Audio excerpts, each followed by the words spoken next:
The saber rattling from both North Korea and the Trump administration has many people worried that the world is on the brink of a nuclear war. Kim Jong-un's regime is threatening to fire a missile to land near Guam, the American territory in the Pacific Ocean that is home to two huge U.S. military bases, by the middle of this month. He seems to have the technical capacity to make good on this threat. His regime has made observable progress in its missile program, notably firing two intercontinental ballistic missiles last month theoretically capable of reaching the American mainland. President Trump has issued tough warnings to North Korea in response. In his latest statement, on Thursday, he warned North Korea that things will happen to them like they never thought possible should the isolated country attack the United States or its allies. There have been many periods of heightened tensions between the two countries over the years, especially in April and August, when South Korea and the United States conducted joint military exercises that North Korea considered preparation for an invasion. The Washington Post asked a range of experts in both the United States and South Korea if this time was any different. How worried should we be about conflict breaking out, accidental or otherwise? Here are their replies. Allison Evans, deputy head of the Asia-Pacific desk at IHS Markit's Country Risk Team. In many ways the pattern of belligerent rhetoric and weapons demonstrations is similar to previous years, and, importantly, conflict is still unlikely. There are multiple actions the U.S. or North Korea could take before, for example, targeting the other with a missile. The U.S. continues to conduct sorties over the Korean peninsula with B-1B Lancer strategic bombers, and North Korea could fire Scud-type missile towards, but not at, Guam. The current situation differs from previous periods of increased tension in that both sides are making substantial and specific threats to strike the other if perceived necessary. In this kind of brinkmanship the potential for miscalculation is high, particularly relating to the assessment of what constitutes imminent hostile intent by the other side and their likely reaction to a given, potentially escalatory, action. Things that would indicate an increased risk include growing U.S. military deployments to the region or a North Korean satellite launch, for example. On the other hand, indicators of reduced risk include evidence of unofficial talks or signs of smaller-scale or delayed joint U.S.-South Korea military exercises. Catherine Dill, senior research associate at the James Martin Center for Non-Proliferation Studies. The rhetoric and actions from North Korea during this period of tension don't mark a significant departure from past periods of tension in my view. But, the turmoil present in the current U.S. administration and apparent lack of restraint in formulating a cohesive response do introduce new challenges to coming back down, even if the interests of both sides haven't changed.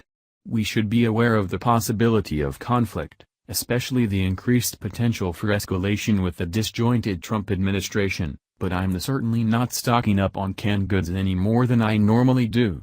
I do, however, see a real risk for misperceptions leading to hasty actions that could hamper crisis management attempts or future diplomatic endeavors.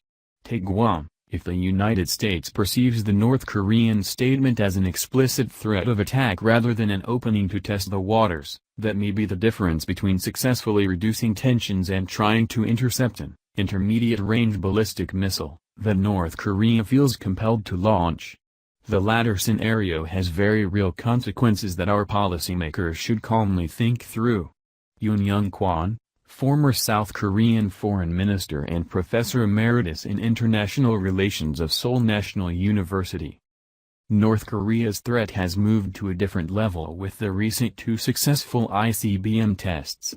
Now the U.S. mainland is in range of North Korean missile attacks, and this makes the current situation very different from previous periods of tension.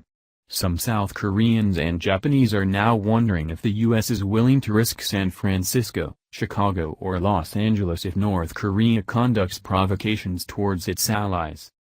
The biggest risks in a situation like this one are misunderstanding, misperception and overreaction. It's crucial to lower the possibility of these three from occurring. The fact that both President Trump and Kim Jong-un share a leadership style that values unpredictability raises chances of misunderstanding and/or misperception. It is important that the U.S. does not push North Korea into a dead end so they feel they are left with no options. During the Cuban Missile Crisis, former President Kennedy made sure the U.S. didn't box in Khrushchev in order to maintain peace. It is very concerning that there are divisions inside the Trump administration and policy towards North Korea. The main difference between today and prior periods of tension is that hyperbole is flying in both directions. For years now, we have learned to not take Pyongyang seriously when it lets loose with its colorful rhetorical barrages. Why we see some advantage in emulating this is beyond me. I do take some solace in the view that barking dogs don't bite, but a little less growling will not be a bad thing. I think the probability of conflict actually breaking out remains low. Kim Jong-un is not suicidal. While the Post's headline today was "Trump escalates rhetoric," in truth he went from threatening responses if they said bad things, which they immediately did, Guam, to if they did bad things against the U.S. or allies, or anybody that we love.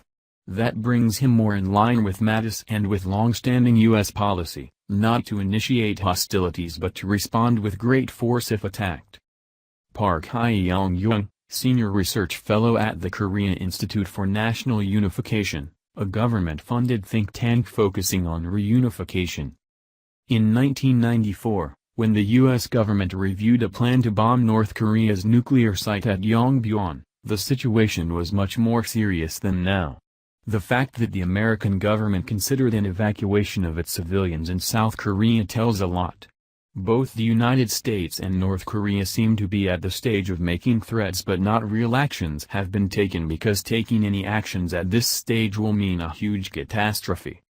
Though it is impossible to rule out a possibility of a conflict by misunderstandings, I think both nations know what their limits are because they have been dealing with each other since 1953, when the Korean War ended with a truce. The United States and North Korea have managed to keep peace for several decades in this region, and it would have been impossible without very good calculations.